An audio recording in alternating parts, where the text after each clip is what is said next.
Un incendio di vaste proporzioni si è verificato nel fine settimana a Licata, presso il centro di raccolta dei rifiuti speciali della Omnia. Per sicurezza stamani il sindaco Balsamo ha chiuso anche le scuole. Un vertice in prefettura del Comitato per la Sicurezza per fare il punto su quanto accaduto. Protesta degli agricoltori per denunciare il mancato utilizzo dell'acqua nel lago Arancio e per le mancate risorse verso il settore. Diverse le manifestazioni davanti alle prefetture siciliane. Sit-in ieri a Ioppolo Giancaxio per l'installazione di un'antenna telefonica del 5G nel centro abitato. Open Day nel fine settimana in diversi istituti scolastici di Agrigento per illustrare le varie offerte formative per l'anno 2024-2025. Iscrizioni aperte online fino al prossimo 10 febbraio. L'Acagas perde all'Esseneto nell'incontro a porte chiuse contro il Ragusa. Il Favara vince contro il Misilmeri per una rete a 0, attesa per il prossimo incontro con la capolista Nissa.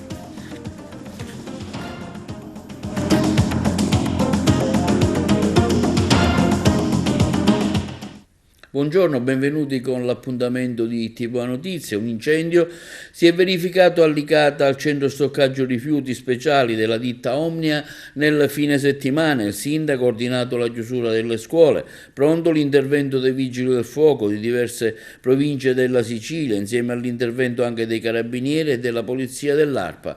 Ha seguito per noi l'evento Angelo Augusto.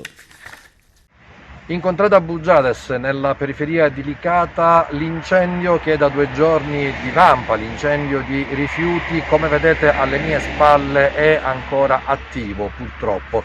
I vigili del fuoco lavorano ininterrottamente da ormai quasi 48 ore, ben 5 squadre dei vigili del fuoco, oltre alla protezione civile, ai volontari e tutta una serie di altri operatori. Però i cumuli di rifiuti sono talmente elevati che domare completamente l'incendio è tutt'altro che semplice. Tra l'altro stamani qui sono arrivati i carabinieri del NOE, il nucleo operativo ecologico, per eseguire dei rilievi per testare la qualità dell'aria. Stessa cosa che sta facendo ormai da ieri mattina l'ARPA regionale, sta eseguendo un monitoraggio per capire quanto la nuvola nera che è sopra la città stia di fatto inquinando, stia di fatto provocando in ipotesi problemi alla salute della collettività licatese.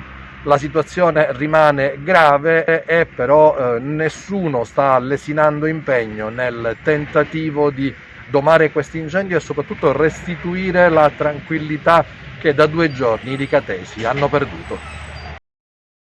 E stamani in prefettura riunione del Comitato di Sicurezza presieduto dal viceprefetto Elisa Vaccaro, cui hanno partecipato anche i rappresentanti del Comune di Licata, l'assessore Curella e il Presidente del Consiglio Ciglia, oltre che ai rappresentanti delle forze dell'ordine per fare il punto della situazione. Vediamo le interviste che abbiamo fatto stamattina presso la prefettura.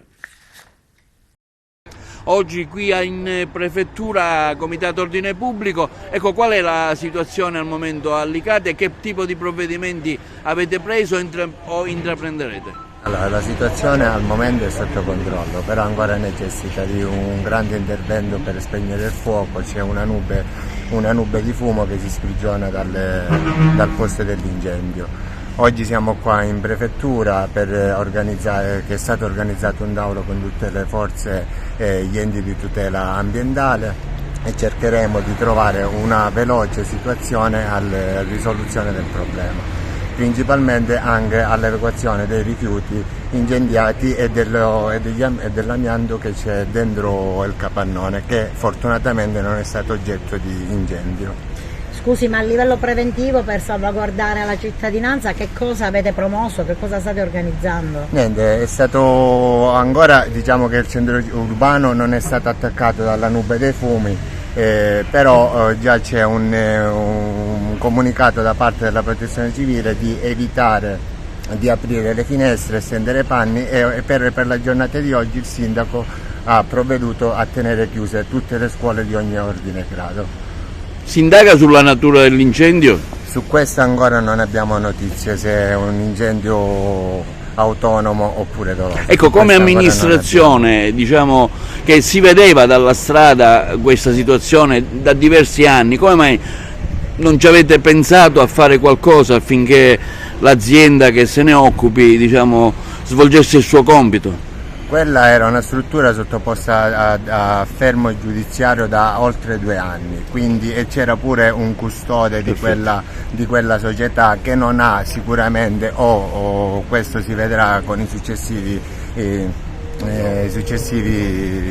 interventi, di chi è la colpa e cosa ha causato questo incendio e chi è stato negligente a liberare o a custodire quello spazio. Insomma, di chi saranno le responsabilità? Sicuramente questo l'accerterà la procura e noi siamo fiduciosi nell'ordine di polizia giudiziaria o della magistratura.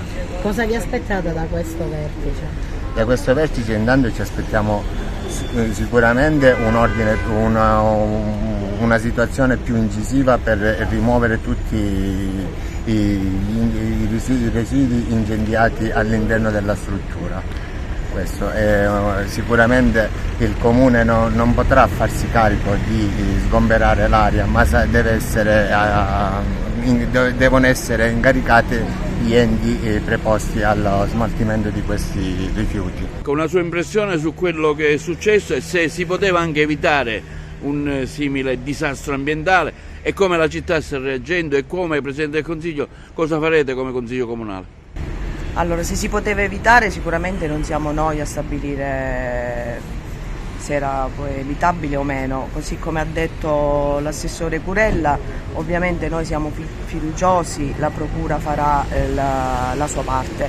Quello che ci interessa oggi, che chiediamo a gran voce, è il sostegno e il supporto di tutte le istituzioni, perché prima possibile dobbiamo fare in modo di smaltire tutti questi rifiuti che oggi sono a Licata. Il Consiglio Comunale ovviamente siamo preoccupati e a gran voce oggi io rappresento tutti i consiglieri per fare in modo che non affrontiamo questo problema da solo, ma che si mettono avanti tutte le istituzioni. Ecco, però dico, era un danno prevedibile perché chi passava da quella strada, la strada principale, vedeva qual era la situazione, no? Dico, perché arrivare agli estremi e non pensarci prima, indipendentemente dal fatto che l'azienda era in amministrazione giudiziaria? Sicuramente, come ha detto l'assessore Curella, lì c'era un custode e la struttura era sottoposta sotto sequestro, quindi oggi non mi pare il caso di dire o di dare delle responsabilità. Siamo qui, oggi quello che ci interessa è togliere il pericolo per la nostra città e dare anche una speranza ai nostri cittadini che effettivamente siamo preoccupati. Dottoressa Vaccaro, preoccupa non poco la situazione delicata con questo incendio che si è propagato. Sì, infatti stamattina abbiamo ritenuto di convocare una riunione del Centro Coordinamento Soccorsi, quindi come Protezione Civile, per verificare quello che è stato fatto, e per questo devo ringraziare i Vigili del Fuoco, l'amministrazione comunale, i Carabinieri, la Protezione Civile, l'ARPA, che sono intervenuti prontamente all'indomani dell'incendio che appunto ha interessato un grosso cumulo di rifiuti. Però adesso abbiamo da verificare l'impatto ambientale, quello che sono state le conseguenze anche sulla circolazione stradale, quello che deve essere ancora fatto, senza dimenticare la competenza dell'autorità giudiziaria che c'è, perché stiamo parlando di un impianto sottoposto a sequestro, quindi il prefetto è in costante raccordo con il procuratore della Repubblica, con cui si sentono, e ogni iniziativa è concordata con il procuratore. Certo. Questa prima fase cosa riguarderà? Lo sgombero intanto di tutta questa roba che è messa depositata l'incendiata? Sì, innanzitutto lo sgombero è necessario, più che sgombero i Vigili del Fuoco stanno rimuovendo a poco i rifiuti che sono già spenti in un'area adiacente, area che era sequestrata e per cui, d'accordo sempre col procuratore, è stato consentito l'uso temporaneo. perché ci sono rifiuti che ancora sono a fuoco, cioè, quindi c'è questa operazione che è molto delicata, anche perché in questa discarica c'è un capannone di amianto che desta anche preoccupazioni. Quindi bisogna accertare anche le responsabilità. Questa è una tematica che non riguarda la competenza della prefettura, sicuramente riguarderà gli uffici della procura. È stato presentato un esposto da un'associazione a testa alta di Licata che è pervenuto anche in prefettura. Certo, su questo penso che sarà sicuramente fatta anche chiarezza dagli organi competenti. E sull'incendio di Licata è intervenuta anche la Chiesa. La comunità ecclesiale, che è Licata in tutte le sue componenti, intende dichiarare tutto il suo dispiacere per il ripetersi dell'ennesimo gesto che ferisce il nostro territorio. Non sta alla Chiesa appurare le cause scatenanti l'incendio che dalla sera del 20 gennaio sta divampando presso l'Omnia Stoccaggio Rifiuti in contrada Bugiades. Per questo ci sono le autorità competenti, che ringraziamo di cuore per il servizio reso alla città. Sentiamo inoltre molta riconoscenza verso la polizia, i carabinieri, i vigili del fuoco, la protezione civile, ciascuno per le abilità e pertinenze proprie che come sempre stanno onorando il popolo licatese con un lavoro preciso e di buona qualità. Da circa 24 ore stanno cercando di domare le fiamme e di far sì che i danni siano il più possibile contenuti e, dove è possibile, evitati. A loro la nostra stima e la nostra gratitudine. Passiamo ora a un altro settore, quello dell'agricoltura. Protesta stamani degli agricoltori siciliani. Un lungo corteo formato da trattori e mezzo agricolo ha interessato la strada statale 115. Il traffico è in tilt. Si lamenta il non utilizzo dell'acqua del lago Arancio, ma anche l'abbandono verso le risorse economiche alle piccole e medie imprese agricole. Manifestazioni stamani anche davanti alle prefetture. Sentiamo la corrispondenza da Palermo. Dalla Sicilia alla Germania, agricoltori in piazza per accendere i riflettori sulla crisi e sulle poche attenzioni per l'intero comparto. Nell'isola è stato un corteo di mezzi agricoli lungo la Palermo-Sciacca a dare il via alle manifestazioni che stamane hanno visto protagonisti un gruppo di rappresentanti degli agricoltori davanti alla prefettura di Palermo. Le difficoltà in azienda sono tante, però la cosa che oggi mi ha fatto incavolare di più è il fatto di questo mangiare sintetico. Perché non è solo il problema azienda, penso ai miei nipoti, ai figli, ai nostri figli, cosa diamo da mangiare? Perché non è un mangiare sicuro. Nella mia azienda si è investito da mio nonno, mio papà, e oggi siamo proprio a piedi, non abbiamo nessuno sbocco, perché abbiamo costo di produzione tipo per un chilo di grano 30-35 centesimi, ce lo pagano 30 quando va bene. Per cui non ce la facciamo più nemmeno né con le spese né col carburante, non ce la facciamo proprio. Ci dicono di lasciare perdere la terra. Io voglio sollevare un altro problema. Quando noi abbandoniamo la terra non avremo problemi di idrogeologici, non abbiamo problemi pure di ossigeno, perché abbandoneremo le piante. Gli animali dove li mandiamo? Li lasciamo liberi a campo aperto, quello che vogliono fare. Debbono morire, li dobbiamo uccidere. Non lo so cosa ha in testa l'Europa. Il trattore non arriva davanti alla prefettura esclusivamente perché per un fatto di ordine pubblico ci hanno imposto di non portare altri trattori, quindi ne arriverà uno, se ce lo consentono, al quale noi attaccheremo i nostri due striscioni, che sono: la Sicilia alza la voce e noi siamo quelli che stavamo cercando. Con le condizioni che ci sono adesso, né i miei figli né nessuno potrà rimanere in Sicilia a lavorare la terra e nessuno potrà rimanere a fare impresa, perché se sono andate 800.000 persone negli ultimi 2 anni, è chiaro che un problema c'è, ma questo problema coinvolge tutti, attenzione, coinvolge i supermercati, coinvolge i commercianti, coinvolge i piccoli negozi, cioè perché quando mancano 800.000 persone è chiaro che il bacino di utenza che acquista si riduce, ma si riducono anche gli affari di chi ha le attività commerciali. Ormai la terra è vista come un posto dove mettere i pannelli fotovoltaici per fare guadagnare le multinazionali.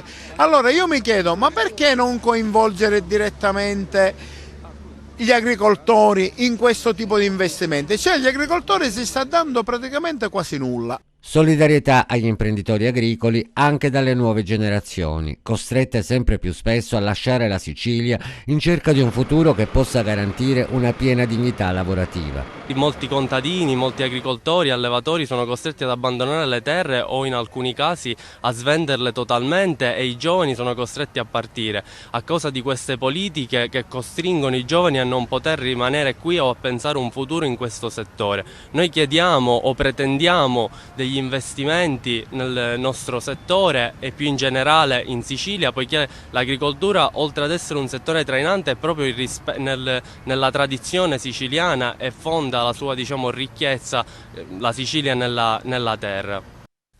Sit-in ieri a Oppolo Giancaxio dei cittadini per protestare circa l'installazione di un'antenna telefonica del 5G in pieno centro abitato. Noi abbiamo seguito l'evento, le interviste. Una giornata di protesta oggi qui a Ioppolo per questa antenna del 5G che stiamo vedendo dovrebbe essere installata, diciamo, a breve. Questa mattina siamo qua presenti insieme con l'associazione, con il Comitato di Salute Pubblica, con gli amministratori e un numeroso numero di cittadini, proprio perché l'installazione dell'antenna 5G potrebbe causare, e dico potrebbe, danni alla salute. Noi come amministrazione comunale abbiamo cercato in tutti i modi e in tutte le maniere di resistere a queste multinazionali. Ci siamo difesi davanti al TAR e abbiamo perso, e siamo in attesa della sentenza del CGA che sarà il 7 di febbraio. Noi come amministrazione, essendo un'amministrazione attenta e molto prudente alla situazione, abbiamo chiesto nel lontano aprile del 2023, abbiamo approvato in Consiglio Comunale il piano delle antenne, perché non siamo contro lo sviluppo economico, contro il progresso. Eravamo pure d'accordo a mettere l'antenna 5G, ma spostata, come vedete, dal centro abitato. Quindi l'abbiamo proposto, l'abbiamo approvato, ma purtroppo il TAR ci ha dato torto e siamo solo in attesa non essendo che ci sono studi scientifici che comprovano se fa male o non fa male, noi abbiamo cercato e cercheremo fino all'ultimo di opporci all'installazione dell'antenna 5G al comune di Oppolo Giancaxio. Oggi una manifestazione per protestare contro questa antenna del 5G, il comune di Oppolo e gli abitanti chiaramente sono contrari? Sì, decisamente i cittadini sono contrari perché si vedono imposta questa scelta da parte dello Stato di imporci un'antenna 5G senza passare dal vaglio del Consiglio Comunale, dell'amministrazione pubblica, che nonostante questa imposizione aveva già favorito un sito alternativo giusto per garantire maggiore tutela alla salute pubblica. È mortificante subire questa scelta, soprattutto perché facciamo tanto per dirci democratici, ma poi subiamo la dittatura delle multinazionali grazie anche ai nostri governanti nazionali.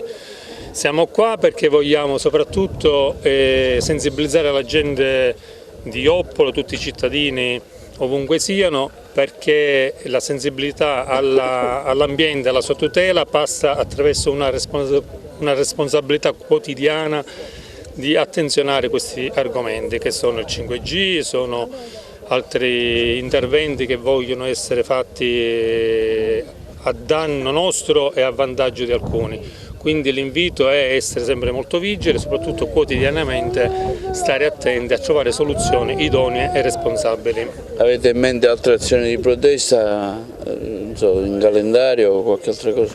Siamo intanto in attesa della sentenza del CGA che dovrebbe dare o la sospensiva o la decisiva condanna del nostro territorio a subire questo impianto.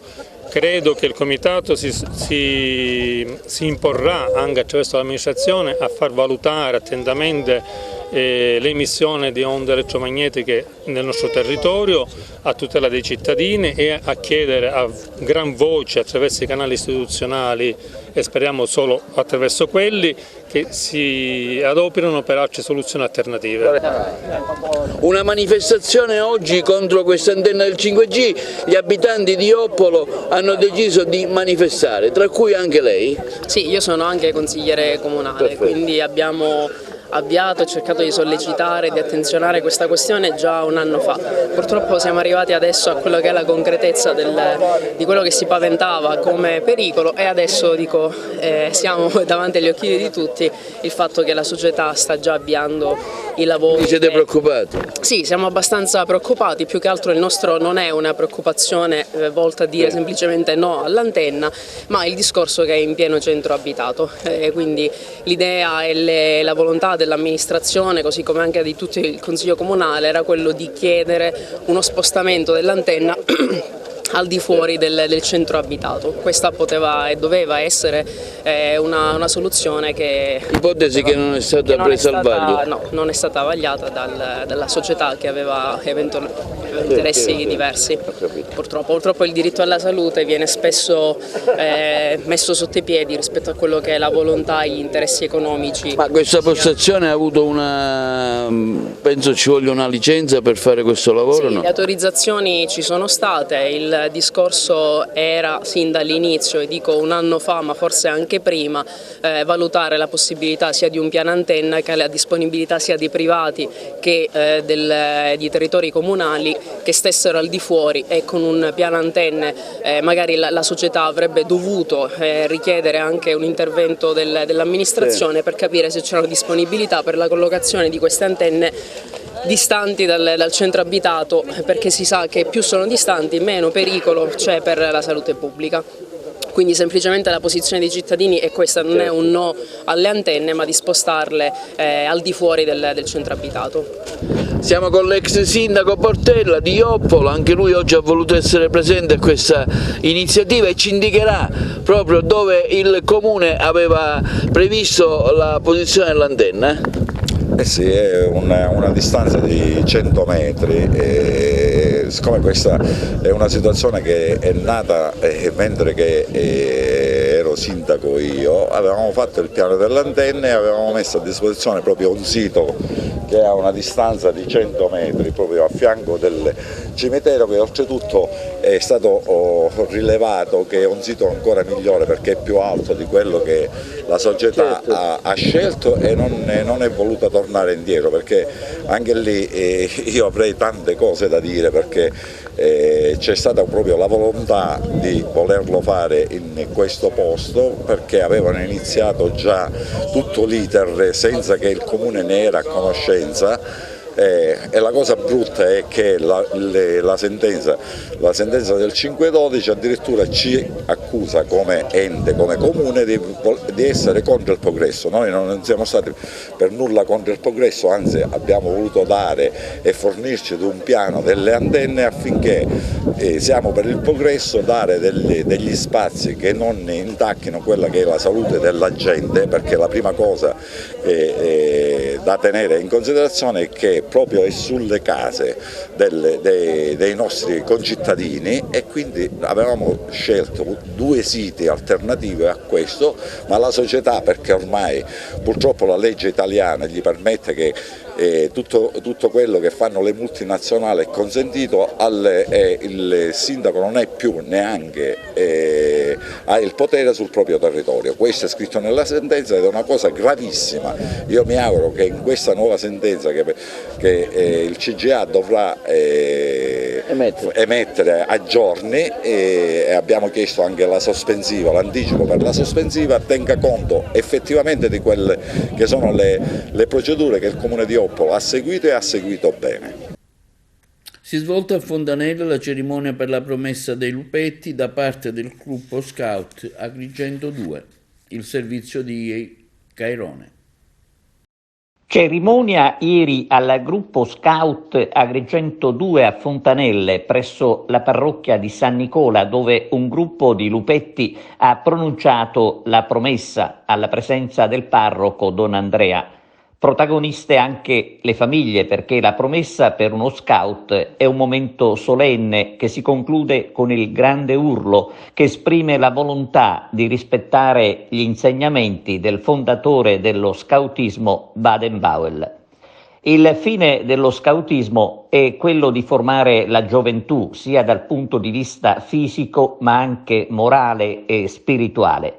Da ieri per il gruppo di lupetti di Fontanelle del gruppo Agrigento 2 è iniziato il cammino che li accompagnerà giorno dopo giorno verso la crescita secondo la pedagogia scout che distingue la GESCI.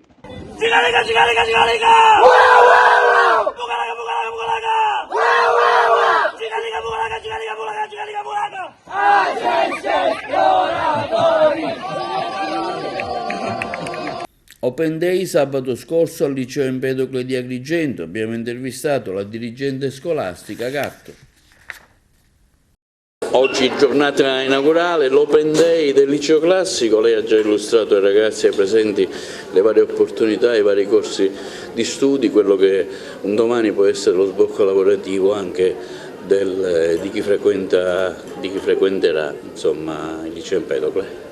Sì, assolutamente. Oggi è la seconda giornata di scuola aperta a tutti, cioè scuola aperta alle scuole medie del territorio, ai ragazzi che appunto conseguiranno la licenza media. Siamo orgogliosi di accogliere i nostri futuri studenti con quelli che sono i nostri attuali studenti, che sono i veri protagonisti, come ben vedete alle mie spalle. Ogni aula è stata praticamente animata da questi ragazzi che, nonostante sia sabato pomeriggio, sono stati ben contenti di partecipare e di essere presenti oggi qui, proprio perché amano la loro scuola e amano le proposte formative che la scuola offre. Ha parlato bene lei, cioè dei nuovi indirizzi di studio. Il liceo classico e musicale Empedocle offre una vasta offerta formativa. Partiamo dal liceo classico tradizionale per passare al liceo internazionale Cambridge, il liceo con potenziamento di matematica, il liceo con curvatura biomedica, il liceo di indirizzo musicale e il liceo poi con curvatura archeologica e con curvatura informatica, che sono proprio le novità degli ultimi anni. Noi siamo una scuola aperta al territorio e che accogliamo anche tutte le proposte, le istanze che dal territorio provengono, quindi ci sembra giusto presentare un liceo classico quanto più moderno possibile. Nelle ultime classifiche siamo risultati anche con un livello di internazionalizzazione superiore a quello della media nazionale, perché le statistiche a cui abbiamo partecipato, che sono appunto di livello internazionale, rivelano che le scuole superiori italiane presentano un livello di internazionalizzazione in una scala da 1 a 100 pari a 49, mentre il liceo classico presenta un punteggio pari a 67, quindi questo coniuga bene quello che è un po' il nostro slogan, cioè il liceo classico orienta al futuro ma orienta anche il futuro, quindi un liceo che affonda le sue radici nel passato, lo studio, l'amore per i classici, e parlo anche da ex studentessa, ma che si proietta nel futuro con quella che è la lingua inglese, che ormai diventa quasi il passaporto per qualunque tipo di lavoro che i nostri ragazzi vogliono compiere. Quindi ci fa piacere accogliere i futuri studenti nella nostra struttura, li aspettiamo. È una struttura che comunque, come ben sapete, è molto antica, però coniuga anche delle attrezzature molto moderne, soprattutto grazie al PNRR, spazi, palestra e quant'altro possa in fondo consentire ai nostri ragazzi di trascorrere bene le loro giornate qui da noi. La vostra segreteria è sempre aperta per eventuali domande, per l'iscrizione online? Per l'aiuto, ormai è entrata in vigore la piattaforma unica, quindi anche le iscrizioni avverranno tramite la piattaforma, come anche i canali RAI, insomma i canali social le stanno un po' propagandando, però è chiaro che per qualunque difficoltà noi siamo sempre a disposizione, sia per un'iscrizione online che per un'iscrizione cartacea, quindi non ci sono problemi per questo periodo che, come sappiamo, scadrà il 10 febbraio. Il classico è sempre un indirizzo gettonato e scelto tra le famiglie per i propri figli? Sì, il classico è una garanzia, perché se tu vuoi anche un ambiente sereno dove puoi in qualche modo affidare tranquillamente i tuoi figli, sei certo che il classico può essere la scelta migliore, perché i ragazzi sono molto accoglienti, i professori altrettanto, anche i collaboratori scolastici che vedete appunto in giro per la scuola, ripeto anche loro un giorno di sabato pomeriggio, quindi abbiamo veramente persone che hanno a cuore gli studenti e che non vivono il loro lavoro come tale, cioè nel senso stretto del termine, ma lo vivono proprio con dedizione, che non è facile al giorno d'oggi, quindi possiamo affermare che sia nella sede del classico che in quella del musicale ci sono persone serie che non deludono da questo punto di vista, proprio perché si guarda all'individuo in sé per sé e non al numero. Molto spesso ormai la scuola è vista in chiave aziendalistica come se debba fare dei numeri, no? Per mantenere una certa soglia. Qui invece sono proprio fiera di dire che si guarda alla persona. Naturalmente è chiaro, ci sono i programmi di studio, c'è il curriculum, quindi bisogna chiaramente impegnarsi, studiare, ma poi su tutto il resto c'è sempre il sostegno dei nostri docenti che diciamo sono a fianco degli studenti, quindi per questo io tranquillizzerei le famiglie, perché molto spesso si sente dire lo studio del classico è pesante, difficile, non è adatto a tutti. No, sono miti da sfatare. In primis perché non esiste più l'essere portato per una materia piuttosto che per un'altra, perché sappiamo bene che i ragazzi vanno coltivati e quindi in questo senso ognuno di loro può anche riscoprire delle doti che magari non credeva di avere o che fino a questo momento non credeva di avere. E poi perché comunque è chiaro che il sostegno durante gli anni di studio c'è sempre, anche con corsi di recupero, corsi ad hoc, attraverso anche il PNRR di mentoring, quindi 1 ad 1. Quindi diciamo che secondo me ci sono proprio tutte le condizioni per affrontare serenamente questi 5 anni. Le ragioni di una scelta al classico, perché farlo e cosa consiglieresti a chi si vuole cimentare in questo percorso di studi? Luca Carcione. Allora, al perché scegliere il classico? Perché ti apre la mente, ti apre varie porte. Chi piace la matematica può scegliere il potenziamento di matematica, chi piace l'inglese può scegliere l'internazionale Cambridge e quindi ha varie scelte. Il consiglio è quello di studiare e divertirsi allo stesso tempo, divertirsi studiando. Ecco, perché scegliere il classico? Dino Alison, perché il classico è una preparazione in tutti i suoi aspetti, si può dire quasi perfetta, ti completa in tutto quello che noi vogliamo fare nel nostro futuro, possiamo andare, penso, in qualsiasi università che c'è e potremmo frequentare nel nostro futuro. Passiamo alla linea alla regia per la pubblicità. E in merito agli altri Open Day, anche l'Istituto Enogastronomico Gallo di Agrigento, diretto da Giovanna Pisano, ha effettuato l'evento, l'intervista alla stessa dirigente scolastica. Open Day oggi al Niccolò Gallo per illustrare le varie opportunità, i vari corsi e anche i possibili inserimenti al lavoro che il vostro istituto offrirà. Sì, si è aperto il periodo delle iscrizioni e quindi vogliamo ancora una volta dare l'opportunità ai ragazzi delle scuole medie e ai loro genitori di conoscerci, perché è importante constatare direttamente quello che una scuola fa e non soltanto quello che propone o dichiara di essere. E noi lo vogliamo fare perché vogliamo far capire innanzitutto che al di là del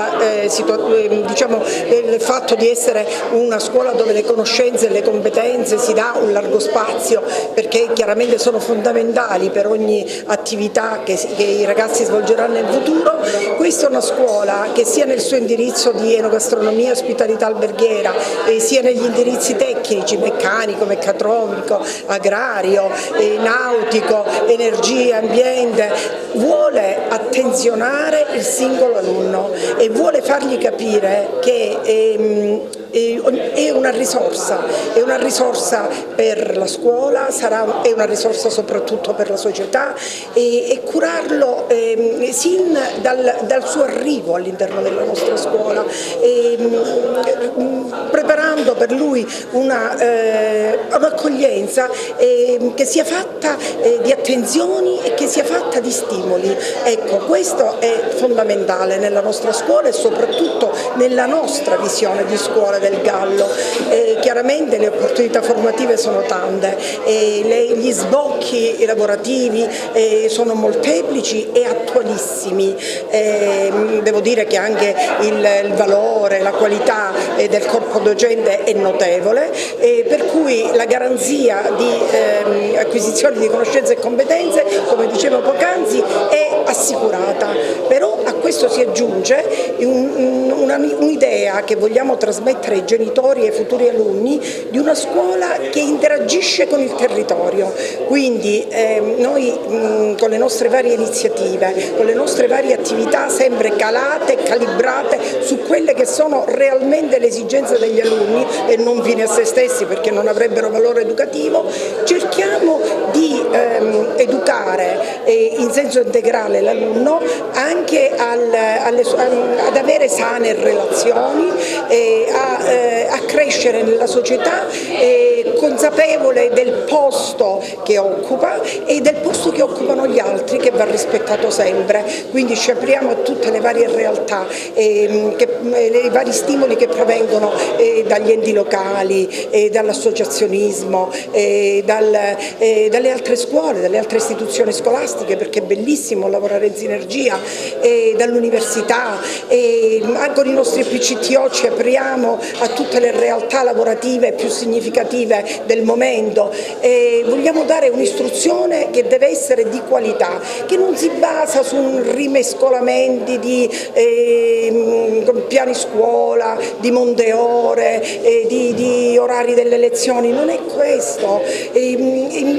La scuola è efficace quando riesce a dare nei giusti tempi di maturazione dell'alunno, dal primo al quinto anno, riesce a dare quella sana preparazione, quella sana autostima ad ogni alunno, tale da permettergli, arrivato al quinto anno, quando ha raggiunto il traguardo del diploma, di operare delle scelte consapevoli. Questo è quello che promettiamo ai nostri futuri alunni e ai nostri genitori. Non vogliamo stupirli, dico sempre io, con effetti speciali, perché già l'ordinario è speciale nella nostra scuola e lo dico con orgoglio di dirigente, ma vogliamo semplicemente dire che all'Istituto Gallo, qualunque indirizzo sceglierà, sarà per noi un elemento prezioso.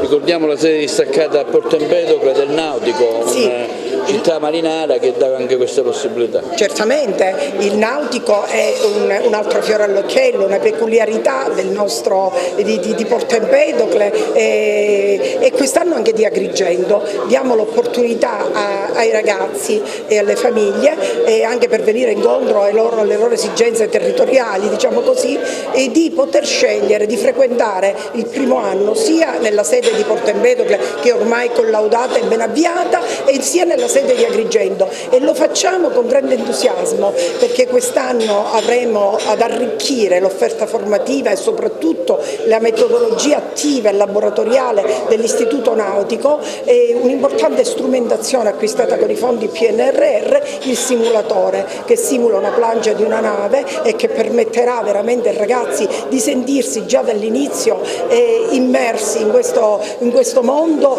che è sì lavoro ma è soprattutto passione per il mare.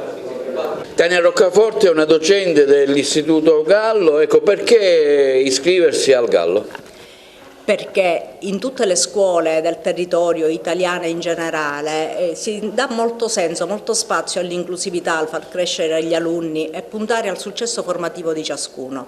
La nostra scuola in tal senso è sempre stata ha sempre avuto come fiore all'occhiello proprio l'inclusività, il guardare al personale, al singolo, e adesso con i nuovi progetti PNRR stiamo puntando molto al contrasto verso la dispersione scolastica. Cerchiamo noi di far crescere i nostri alunni grazie ai vari laboratori di informatica, ai laboratori del nautico, a tutte le attività laboratoriali che, facendo emergere le qualità di ciascuno, le potenzialità, quello che sanno fare, riusciamo a recuperare tutte tutte le debolezze dei vari alunni, ma nello stesso tempo andiamo a potenziare tutte quelle che sono le eccellenze, per cui da noi i ragazzi crescono veramente degli individui formati al 100%, la loro personalità viene espressa in tutte le caratteristiche del percorso di studi, sia esso alberghiero o degli istituti tecnici, e quindi dando il meglio di sé possono alla fine trovare veramente posto non soltanto in Sicilia ma in tutte le realtà sia italiane che dell'Europa, diventano veramente cittadini completi al 100%. Scuola aperta anche al Liceo Leonardo, abbiamo sentito in merito la dirigente scolastica Patrizia Pilato. Open Day al Liceo Leonardo, tanti indirizzi di studi, una buona prospettiva anche per il futuro lavorativo di chi si vuole iscrivere, insomma dei ragazzi.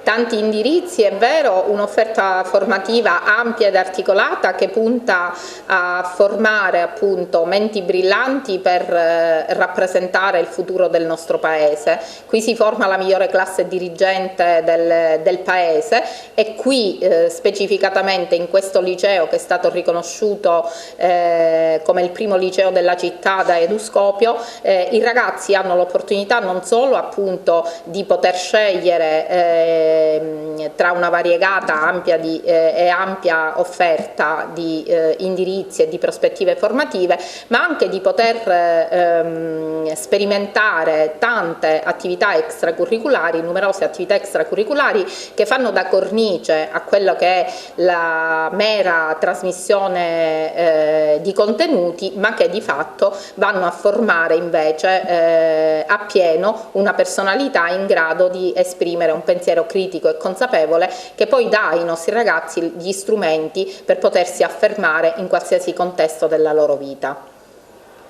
C'è anche un indirizzo sportivo che sta andando per la maggiore anche. C'è l'indirizzo sportivo che ha preso avvio nel corrente anno scolastico, non sta andando per la maggiore perché chiaramente l'indirizzo scientifico tradizionale rimane ovviamente la punta di diamante del nostro istituto. Lo sportivo va a completare diciamo anche una certa tradizione importante che è nella storia del Leonardo, che ha caratterizzato la storia del Leonardo, e cioè quella dell'attività sportiva e della cultura dello sport come espressione di valori che aiutano a completare la personalità dell'individuo e anche a dare come dire, un senso di cittadinanza più consapevole, quindi il rispetto delle regole, il lavoro di squadra, la collaborazione, il sostegno altrui, eccetera.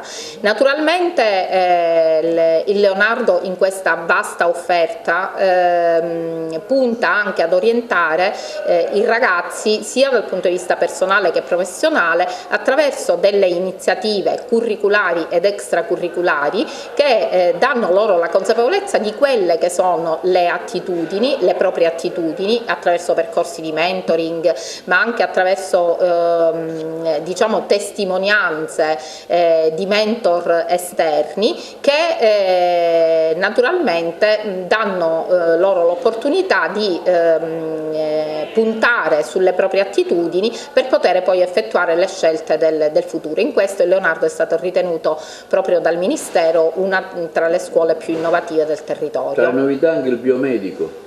Il biomedico è una conferma chiaramente ed è diciamo un indirizzo che ogni anno si implementa sempre di più, un indirizzo in cui la giusta aspirazione di tanti giovani che vogliono intraprendere le professioni sanitarie con in testa ovviamente la medicina ma non solo, trova in questo indirizzo chiaramente la base per esprimere quelle competenze necessarie poi non solo ad affrontare i test universitari ma soprattutto il metodo per poter affrontare gli studi, perché i nostri studenti, il liceo Leonardo è riconosciuto il primo liceo della città anche perché i risultati a distanza dei nostri studenti, cioè i risultati nei primi 2 anni dell'università sono risultati eccellenti eccellenti e superiori rispetto a quelli di altre realtà scolastiche, proprio perché i nostri studenti hanno l'opportunità di approcciarsi, diciamo, allo studio con un metodo, una disciplina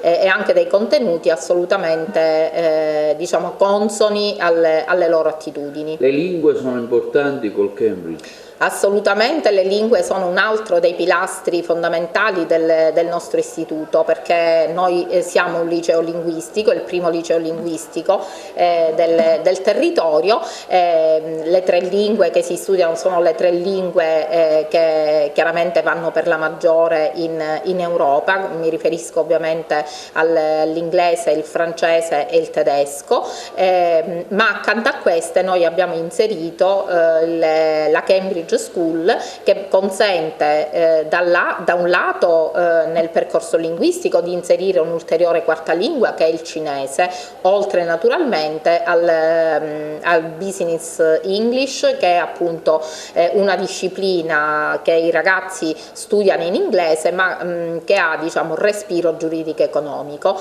Per quanto riguarda invece il Cambridge tradizionale, in questo caso i ragazzi non solo implementano le loro competenze, diciamo, in English as a second language, quindi attraverso la conversation con le madrelingua, ma anche conseguono una certificazione al 4º anno su discipline quali per esempio la matematica e la storia, che consente loro appunto di acquisire ulteriori competenze da spendere anche presso università straniere. Un ultimo dito, puntiamolo sulla curvatura robotica.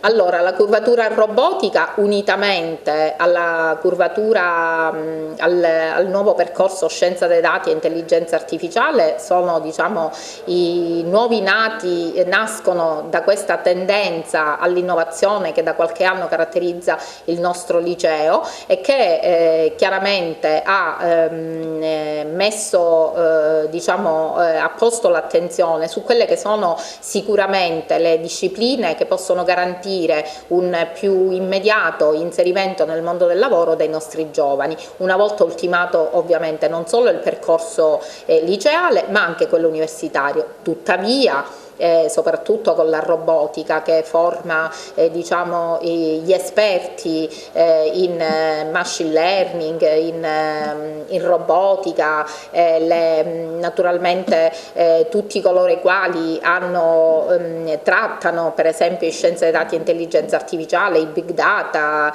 l'ingegneria informatica, danno chiaramente quelle competenze necessarie ad intraprendere quelle che vengono definite oggi a ragione le professioni del futuro, tra le prime 10 professioni del futuro. Ad illustrare l'offerta formativa anche l'Istituto Fermi ad Aragona. Sentiamo in merito la dirigente scolastica Elisa Casalicchio. Istituto Fermi oggi Open Day, una domenica, una delle prime 3 domeniche che l'istituto sarà aperto per chi vuole conoscere, diciamo, le offerte formative della scuola. Ne parliamo con Elisa Casalicchio, dirigente scolastica dell'istituto. Oggi, come dicevamo, è la prima delle 3 domeniche di apertura della scuola al territorio per l'Open Day. L'altra sarà il giorno 28, la prossima, e l'altra ancora il 4 di febbraio. Queste giornate di apertura al territorio sono molto importanti perché danno la possibilità alle famiglie, ma soprattutto ai ragazzi che devono intraprendere un nuovo percorso di studi, di poter conoscere qual è l'offerta formativa della nostra scuola. In questo percorso, diciamo, in queste giornate, gli alunni e le famiglie verranno accompagnate dai nostri professori altamente qualificati, ma anche dagli altri ragazzi che già frequentano questa scuola e che meglio degli altri riescono effettivamente a rendere conto di qual è la realtà scolastica che vivono ogni giorno. L'Istituto Fermi è un istituto che è radicato nel territorio, ormai è più da 60 anni che si trova nel territorio agrigentino e che sicuramente è riuscito in questi anni ad avere una propria, diciamo, tradizione culturale che gli permette di poter intrattenere rapporti con le aziende, dove questi ragazzi andranno sicuramente a trovare un'attività lavorativa.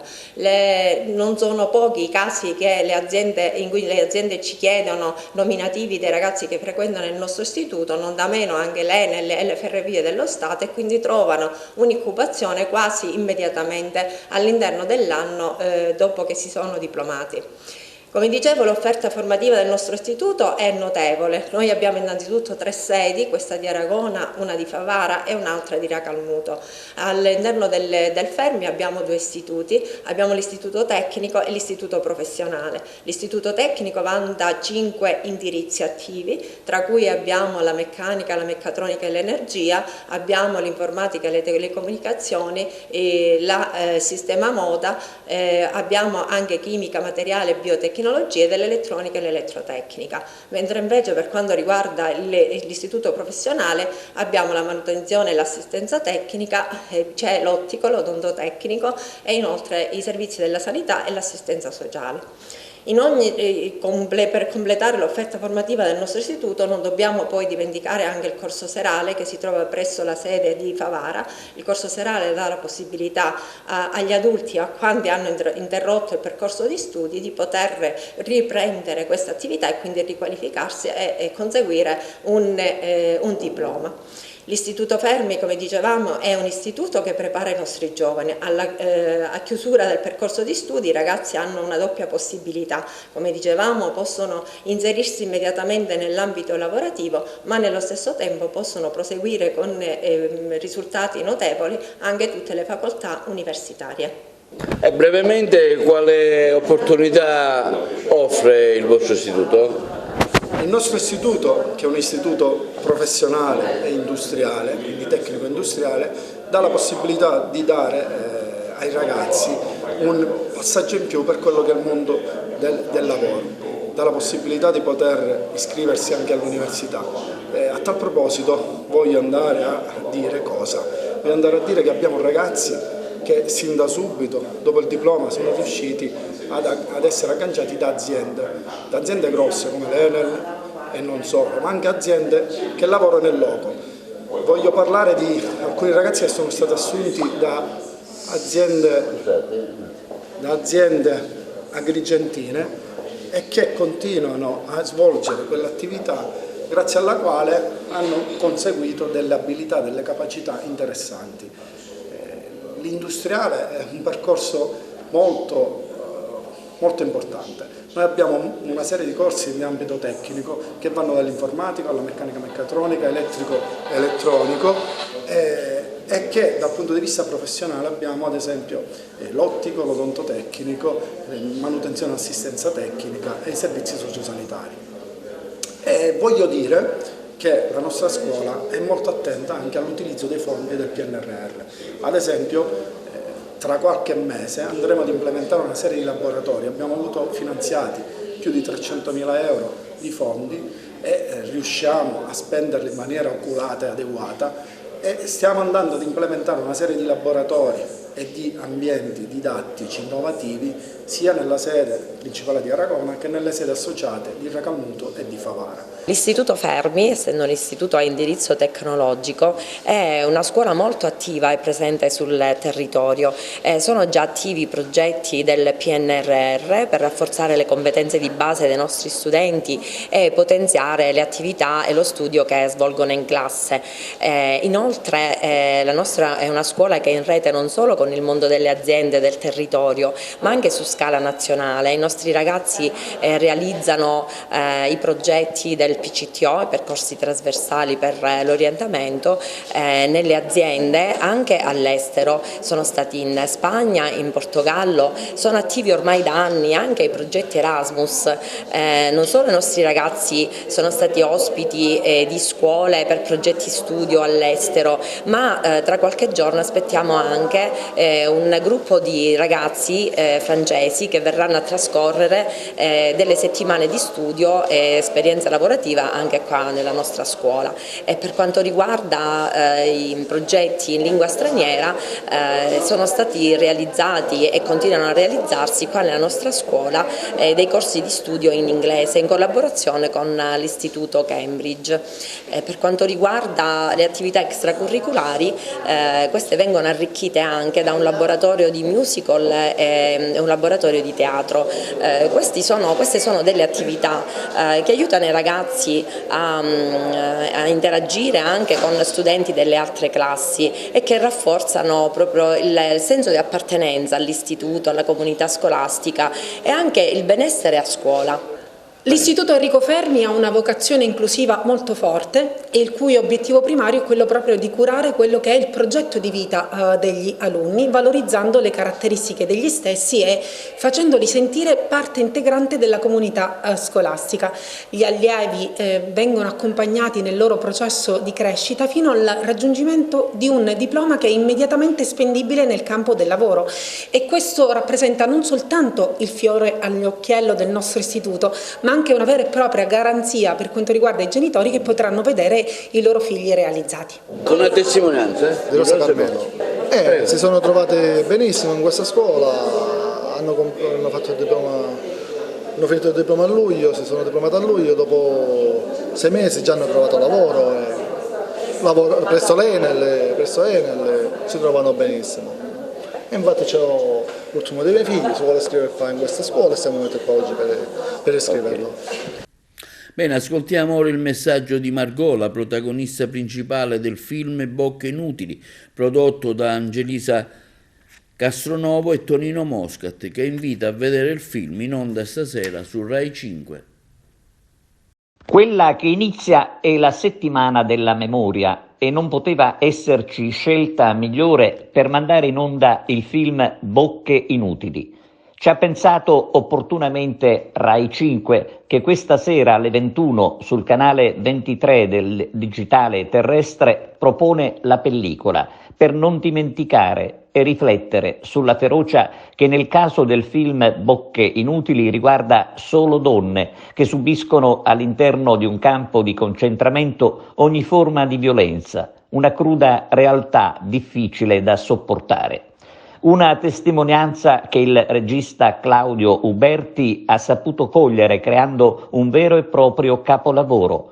Grazie, è giusto ricordarlo, ai produttori, i favaresi Angelisa Castronovo e Tonino Moscat.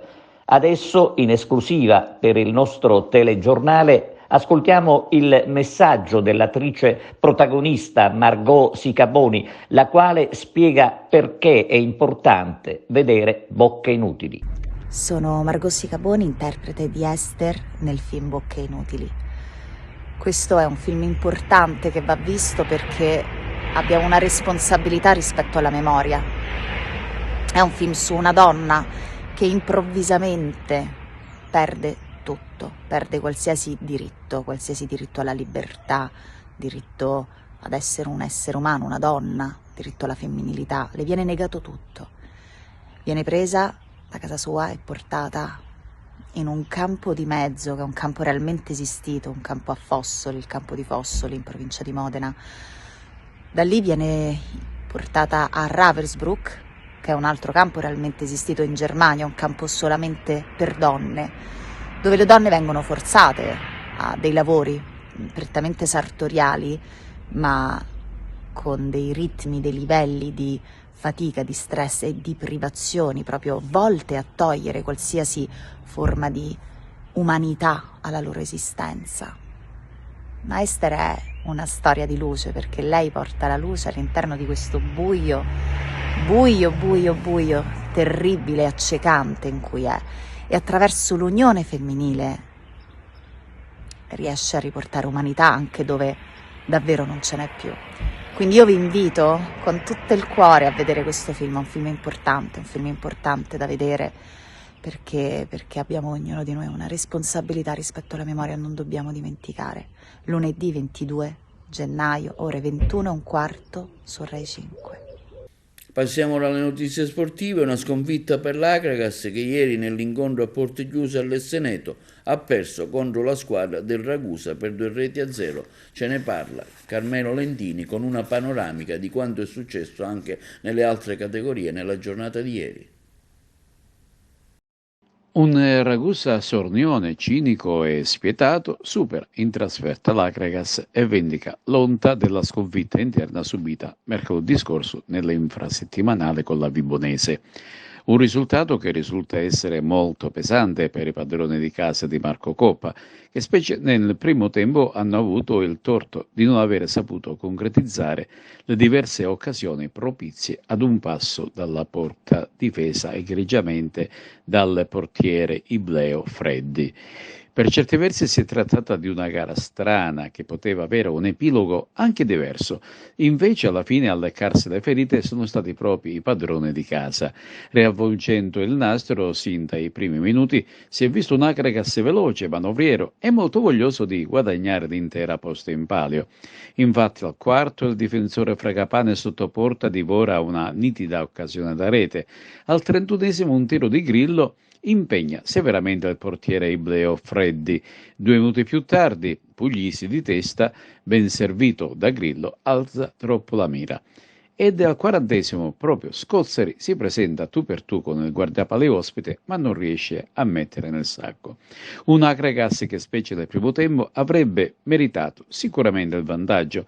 Si va a riposo in perfetta parità. Al ritorno in campo il Ragusa assume un altro atteggiamento, meno difensivista e più propositivo, mentre l'Akragas attacca a testa bassa commettendo comunque tantissimi errori. Al 60esimo una ripartenza veloce del Ragusa permette alla squadra ospite di passare in vantaggio. Maltese infatti fila come un diretto sulla fascia destra, mette al centro un invitante assist per Romano che infila Sorrentino. Un bel gol per esecuzione e velocità. L'Akragas reagisce con forza, determinazione, ma con scarsa lucidità e dopo aver cercato in tutti i modi la rete del pari, subisce il raddoppio Ibleo. Stavolta il veloce contropiede è del nuovo entrato Oddo, il quale si defila sempre sulla destra, mette su un piatto d'argento un perfetto assist per Maltese, il quale appoggia in rete senza troppi problemi. Tutta qua la sfida dell'Essento che finisce nel peggiore dei modi per l'Akragas, mentre per il Ragusa si tratta di un ritorno alla vittoria. E domenica prossima l'Akragas si reca sul campo del capolista Trapani, sempre più in fuga. Mister, nel primo tempo Akragas 4 tiri, 0 gol, Ragusa 2 tiri, 2 gol nella ripresa, sta tutta qui la partita? Sì, credo proprio di sì e mi dispiace oggi, non posso difendere i miei ragazzi soltanto per la prima frazione di gioco perché hanno prodotto tante occasioni gol, però noi abbiamo un problema, ce l'abbiamo da sempre, dall'inizio campionato, produciamo tanto gioco, tante mole di gioco, però quando dobbiamo mettere la palla dentro non siamo mai cattivi, non siamo mai bravi, non siamo mai lucidi. Il Ragusa oggi ha fatto soltanto 2 mezzi tiri in porta e ha fatto 2 gol, questo mi fa arrabbiare tantissimo, mi prendo le mie responsabilità e ci mancherebbe altro, io sono allenatore per cui prendo le mie responsabilità anche se i miei attaccanti non fanno gol, però è giusto che tutti diventiamo grandi, diventiamo maturi, che insieme a me tutto l'ambiente e quindi compreso anche i miei calciatori si debbano prendere le proprie responsabilità, almeno per quanto riguarda la partita di oggi, perché ripeto ho sempre difeso fin quando è stato possibile, oggi non voglio non difendere la prestazione perché c'è stata anche oggi, soprattutto al primo tempo, però non posso più accettare il fatto che l'Akragas al primo tempo deve chiudere la partita, non solo deve passare in vantaggio ma deve pure chiudere, invece noi abbiamo soltanto subito, ripeto, 2 mezzi tiri, il secondo neanche lo considero, ormai eravamo tutti in avanti a cercare il pareggio oltre il 90esimo, ma Ragusa, voglio dire, non credo che faccio i complimenti a squadra organizzata, una squadra che corre, una squadra che sapevamo fosse un avversario importante, però non credo che oggi sia stato mai all'altezza dell'Akragas. Oggi è stato l'Akragas a non voler vincere la partita. Cosa è successo nel secondo tempo? No, nel secondo tempo è successo semplicemente che probabilmente la frenesia di dover trovare a tutti i costi questo gol ci ha reso meno lucidi nel fraseggio come lo siamo stati invece bravi nel primo e quindi questo non ci ha consentito di trovare la via del gol, non ci ha consentito di fare la giocata giusta nel momento in cui dovevamo fare la giocata giusta. Ripeto, l'hai sintetizzato subito tu, Davide, l'Akragas deve vincere al primo tempo, invece poi subisce un tiro, 2 gol. No, ma guardi, io posso dire, da quello che ho visto, ovviamente è stata una partita, diciamo, alla pari, sì, un po' di più possibilmente l'Akragas nel primo tempo, però secondo me ormai l'avevo visto io come una partita di X finale. Poi ovviamente poteva segnare l'Akragas o poteva segnare il Ragusa, chi riusciva a segnare prima secondo me portava i 3 punti a casa. Quindi di norma io avevo visto una partita di pareggio che tutto sommato ci stava. Però alla fine abbiamo vinto noi, buon per noi, buon 3 punti che ci portano avanti per questa classifica, che il nostro obiettivo rimane sempre la salvezza, quindi bene così per noi. Dunque cade tra le mura amiche l'Akragas di Marco Coppa, conclusione di una gara strana condotta egregiamente nel primo tempo, quando non è riuscito a mettere dentro una delle 4 occasioni e conclusioni che avrebbero meritato sicuramente miglior fortuna. Seconda vittoria di fila invece per il Canicattì, che risale da china, e ritorna alla vittoria anche per il Licata, che passa su un campo difficile come quello di Locri. Vittoria esterna del Trapani sul campo della Vibonese, a conclusione di un match che sembrava stesse per prendere una brutta piega. Siracusa cade a Barcellona con la Nuova Egea e perde terreno in classifica generale. Ma vediamo quali sono stati i risultati di questa quarta giornata di campionato del girone di ritorno. Canicattì Gioiese 3-0, a Locri Licata batte Locri 3-0, Reggio Calabria San Luca 1-1, San Cataldese batte Portici 2-0, Vibonese Trapani 2-5, Akragas Siracusa 0-2, Igea Siracusa 2-1 hanno riposato a Cireale e Castrovillari, mentre poi si è disputata un'altra partita che vede la prodezza del Sant'Agata prevalere sul Real Casalnuovo fuori casa per 2-0. In eccellenza il girone A campionato sempre sotto il segno di Nissa e Pro Favara. Anche in questo difficile turno entrambe hanno vinto, specie quella nissena che ha violato il campo dello Sciacca con una rete dell'ex Sacragantino Neri. Le due battistrada aumentano dunque il vantaggio sulla terza, il Mazzara, fermato sul campo del Geraci. Ma vediamo quali sono stati i risultati di questa giornata. Accademia Trapani Castelbuono 0-1, Casteldaccia Athletic Palermo 1-2, Geraci Mazzara 46 0-0, Marineo Castellamare 0-1, Mazzara Folgore 1-1, Pro Favara Don Carlo Misilmeri 1-0, Sciacca Nissa 0-1, Aspra Fulgatore 1-1. In campionato di promozione di girone A torna a vincere dopo alcune sconfitte consecutive l'Empetoclina, che supera in trasferta Liccarense. Termina in parità il derby agrigentino Casteltermini Camarat, mentre il Gemini supera di slancio l'Alba Alcamo. I risultati della giornata: Bagheria Giardinellese 1-0, Casteltermini Camarat 1-1, Gemini Alba Alcamo 3-1, Iccarense Empedoclina 1-2, Marsala Cuspalermo 2-1, Partinica Audace Palermo 3-0, San Giorgio Piana Città di San Vito Lo Capo 0-0. Ancora una vittoria casalinga del Pro Favara contro il Misilmeri per 1-0 e si guarda già alla sfida prossima con la capolista Nissa. Ha seguito per noi l'evento il collega Giuseppe Moscato. Continua la serie positiva della Pro Favara, che batte in casa il Don Carlo Misilmeri, rafforza la seconda posizione in classifica e si proietta con ottimismo verso Caltanissetta, dove domenica prossima l'aspetta il confronto diretto con la capolista Nissa. La vittoria è arrivata ad inizio di secondo tempo con un gol del difensore Alessandro Noto, ma per la Pro Favara non è stato facile avere la meglio sul Misilmeri, che ha tenuto testa ai gialloblu per tutto il primo tempo, bloccando sul nascere tutte le azioni dei locali, poche per la verità, e lottando caparbiamente nel secondo tempo per cercare di riequilibrare il risultato. Ad un primo tempo sicuramente non bello, la Pro Favara ha reagito con una ripresa più vivace, creando diverse azioni in fase offensiva.